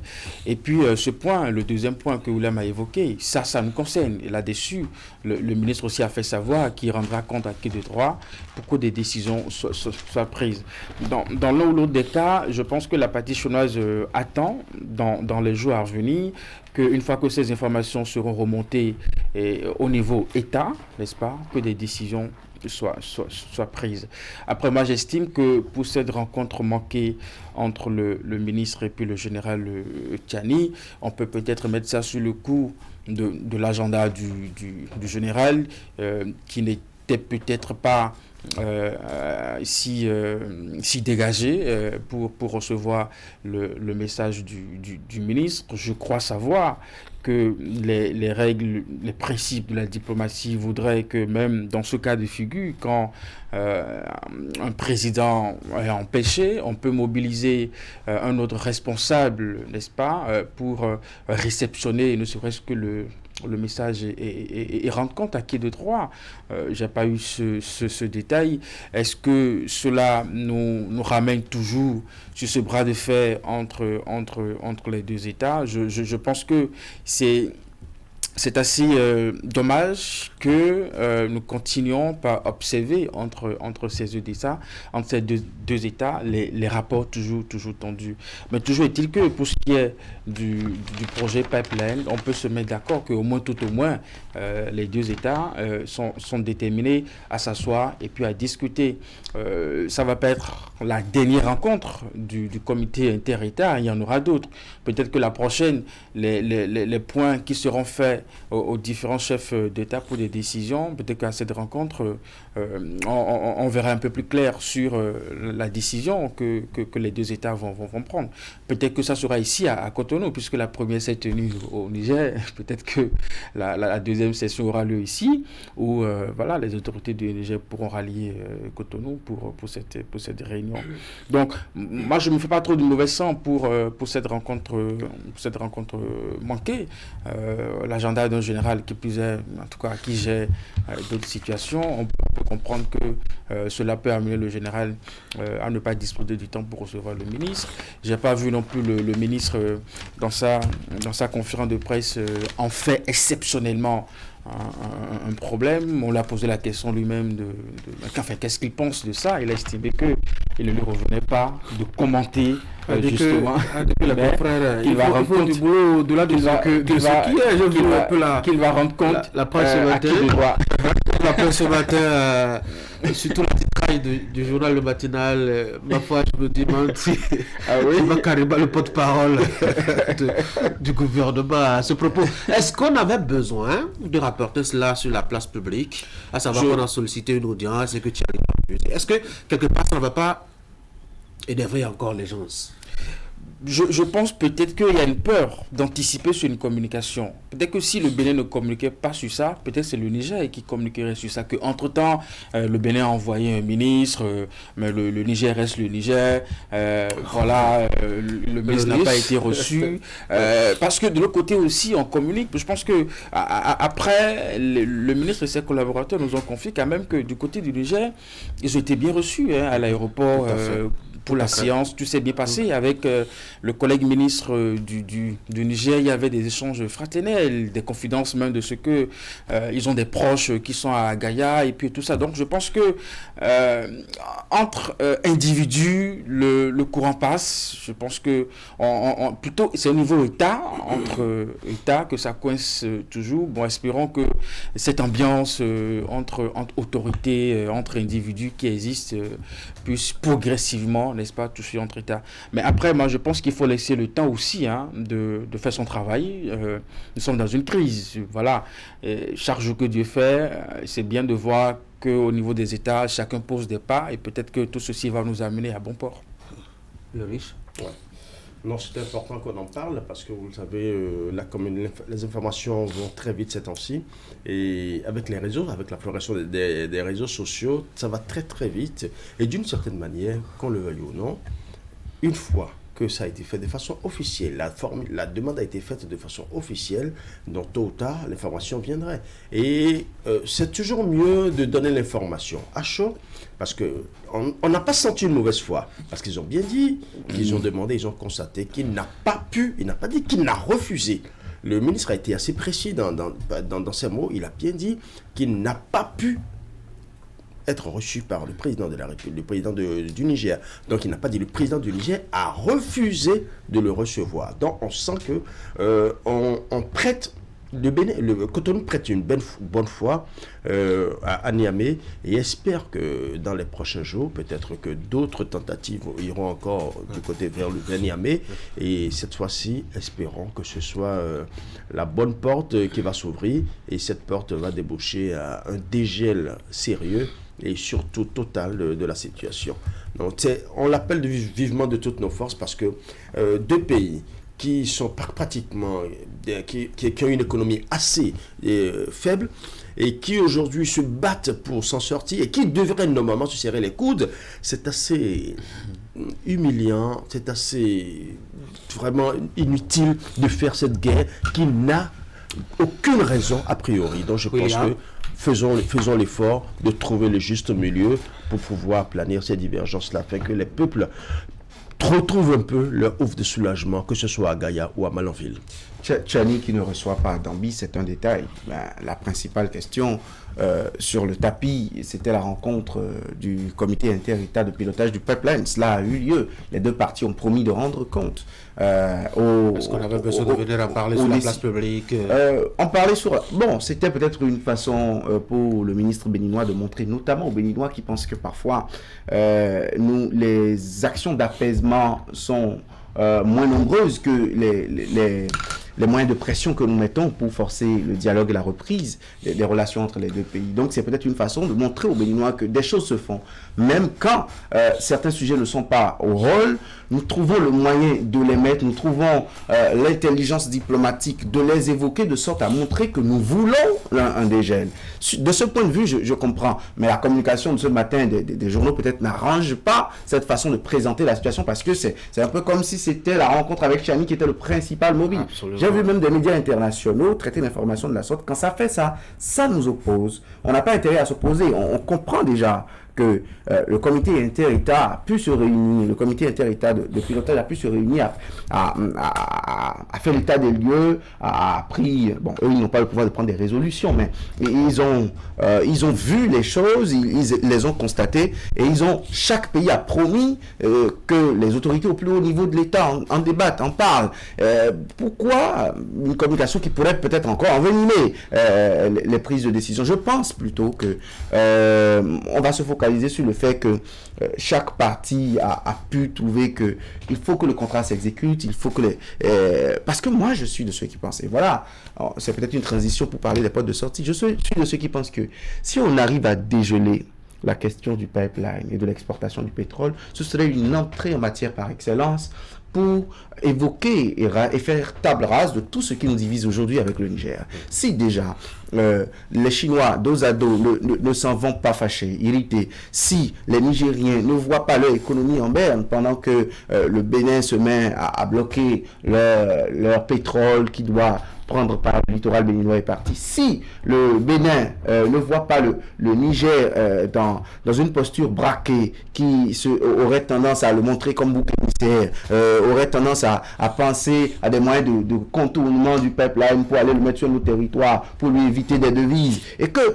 chacun sur la question du pipeline respecte les obligations contractuelles, que chacun part satisfait, que chacune des économies s'en sort gagnante, quand ça va commencer comme ça, ce sera un point de satisfaction, de discussion, peut-être de ce particulier pipeline. On ira sur le général, c'est-à-dire les relations diplomatiques entre les deux pays. Alors je dirais oui et non. Oui, parce que vous savez, dans cette affaire, il y a la communication qui joue beaucoup. On ne sait pas trop si Eric l'a bien relevé. Est-ce que c'est pas manque de disponibilité? Est-ce que c'est du fait de l'agenda chargé de Tiani qui n'a pas pu recevoir Samou Seydou à Dambi? Ça, dans le détail, on n'a pas eu. Il y a eu, disons, un manque de détails dans la déclaration du ministre. Il a juste dit il n'a pas pu me recevoir. Est-ce que il s'est annoncé que le général Tiani a dit je ne veux pas le recevoir parce que nous sommes en crise, parce que je ne veux pas discuter encore avec le Bénin? Ça, c'est une question. On n'a pas eu la réponse dans la déclaration du ministre. Et donc, la communication qui devait suivre, je pense que en portant cela sur la place publique, c'est pour prévenir peut-être tout ce qui pourrait se dire. Parce que c'est le Bénin qui a fait le pas et de l'autre côté n'a pas été reçu. Non, parce que lorsque vous êtes dans ce genre de situation, vous pouvez toujours, il vaut mieux parfois garder le silence que de beaucoup parler. Lorsque vous gardez le silence, parfois ça arrange les choses. Peut-être que si Samou Seydou Adambi n'avait pas fait cette déclaration, on n'en serait pas en train de parler. On parlerait plutôt de cette réunion qui s'est tenue entre les membres du comité de pilotage du projet Pipeline. Parce qu'en allant là-bas, on n'a pas eu de la communication autour. On ne savait même pas. Moi, je n'étais pas informé que Samou Seydou Adambi s'est posé sur le tarmac de l'aéroport de Niamey peut-être pour se rendre à cette réunion-là. Parce que des ministres ont tenté d'aller là-bas, ça n'a pas marché. Si aujourd'hui Samou Seydou Adambi va là-bas, ça veut dire qu'il y a un début de dégel. On se concentre plutôt sur les intérêts et grâce un peu à la médiation de la partie chinoise qui est la troisième partie à ce contrat de Pipeline.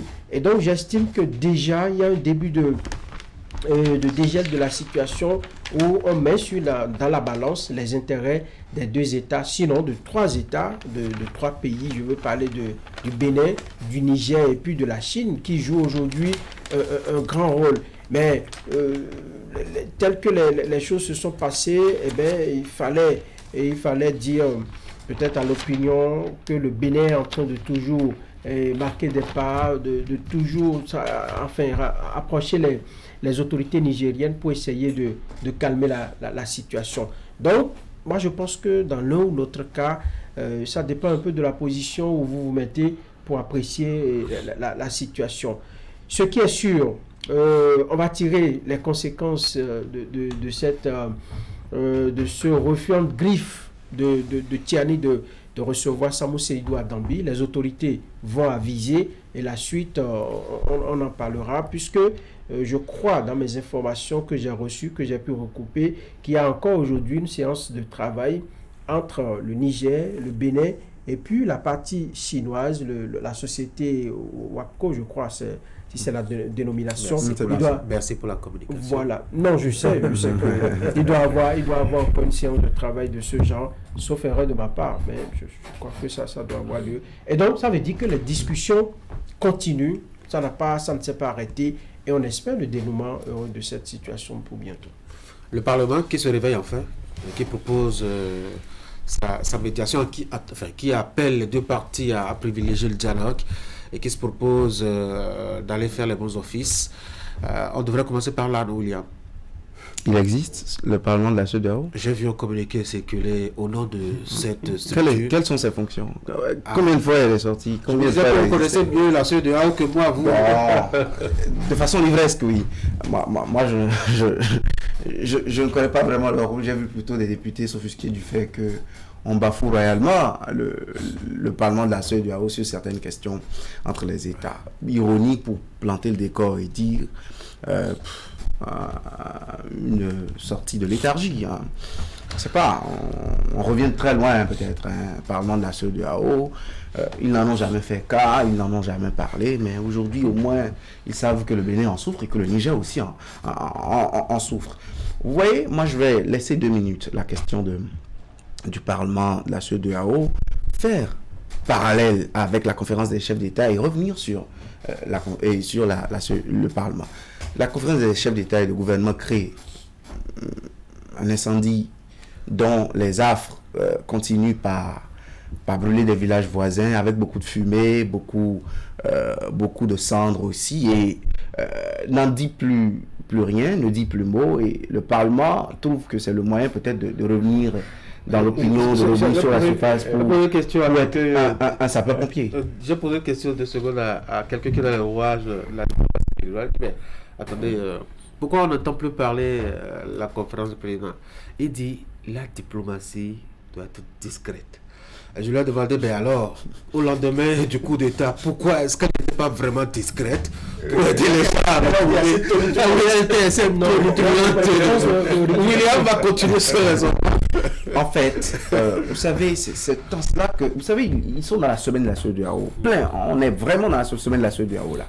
Il faut réfléchir de façon holistique au fonctionnement de cette instance sous-régionale, à ce qu'elle nous apporte vraiment, et comment est-ce qu'elle-même se fouvoie parfois dans des crises inutiles. Sur la question du Niger, je pense que la CEDEAO a gaffé. Si le Bénin en est là aujourd'hui, c'est pour avoir fait, au détriment des intérêts des populations béninoises, le bon élève, le bon communautaire, en fait, qui nous a alarmés quand le Bénin s'alignait étroitement sur les positions de la CEDEAO, c'est justement à ce lendemain que nous pensions. Nous n'étions pas moins patriotes que ceux qui pensaient que Patrice Talon est un fidèle des fidèles de la CEDEAO, il devrait s'aligner, ainsi de suite. Ce n'est pas pour autant que d'ailleurs, je pense que c'est nous qui aimions plus le Bénin, pas au détriment des engagements que nous avons pris à l'échelle sous-régionale et internationale, mais en trouvant le savant dosage, le juste milieu.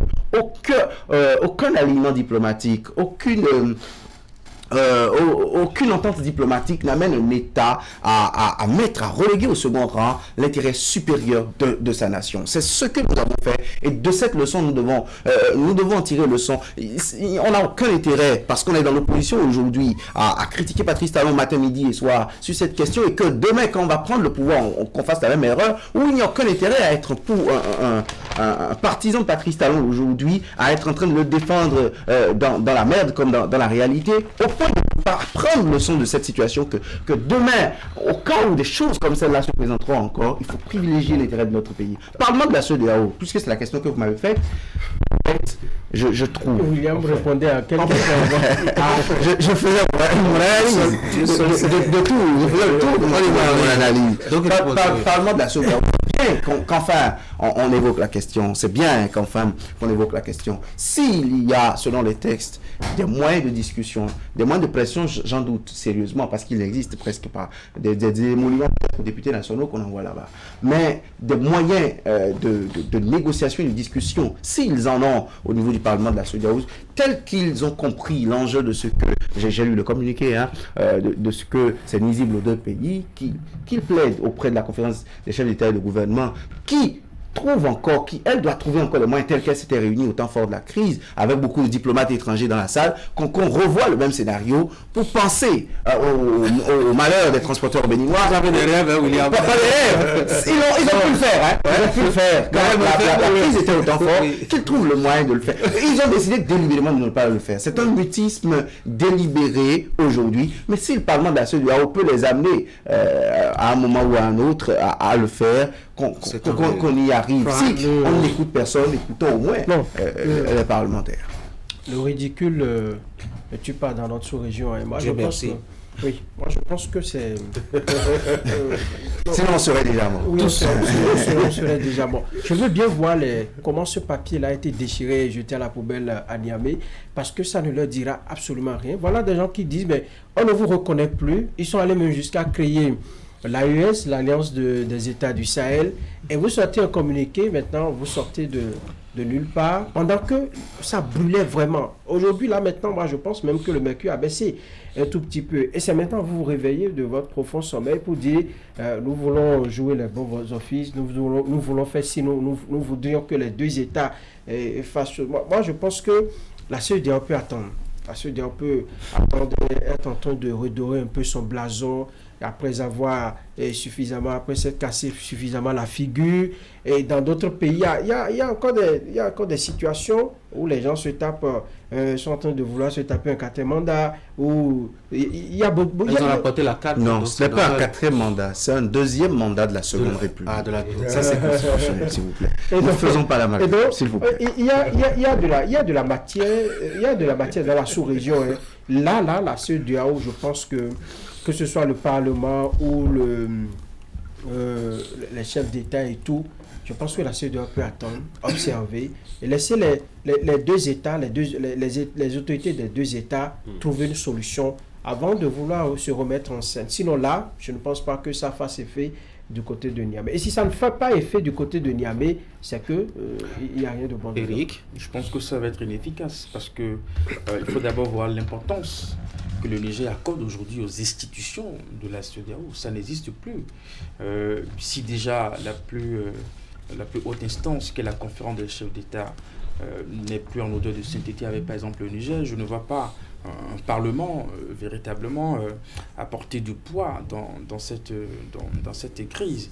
Et déjà, on le sait, avec la levée des sanctions, c'était un élément qui montrait que à un moment donné, la CEDEAO était allée trop vite en besogne dans cette crise. Les premiers jours où le ton est monté, musclé, et puis tout ça, c'est vrai qu'on a tenté de justifier ça par le fait que, avec la série des coups d'État qu'on observait dans la sous-région, il fallait vraiment à un moment donné taper du poing sur la table.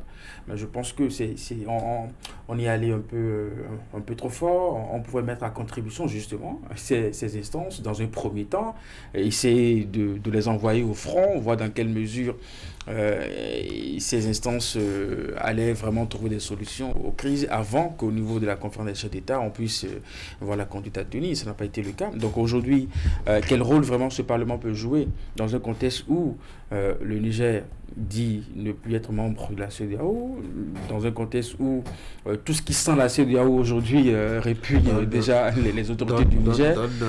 Je me dis... donc ça va. Pour moi, ça va être un peu inefficace. Mais bon, après... le cœur qui ne dit pas ça.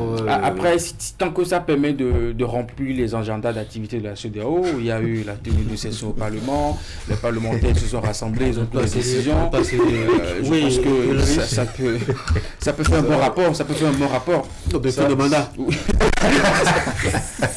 Ça peut faire un bon rapport. J'ai participé à plusieurs séances ordinaires et extraordinaires de le Parlement de la CEDEAO. C'est bon. Là, on va mettre ça. Avec des primaires des indemnités. Oui, avec des recommandations. Aujourd'hui, il faut se poser la question de savoir quelle est l'image que la CEDEAO reflète dans la sous-région.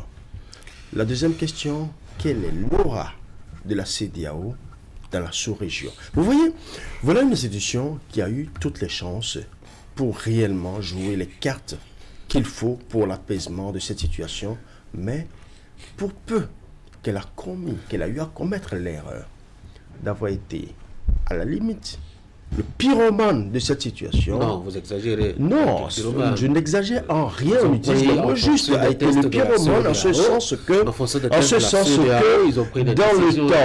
temps, des voix se sont levées pour dire qu'on va très vite en besogne. On va très vite en besogne. Pyromane, cette décision aussi. On va très vite. On est allé. Vous voyez, aujourd'hui, on dit qu'on n'est pas pyromane, mais on se rend compte que le feu est là. Mais qui l'a allumé alors? Qui l'a allumé? Non, c'est pas. On se pose la question. Non, alors. On reconnaît qu'il y a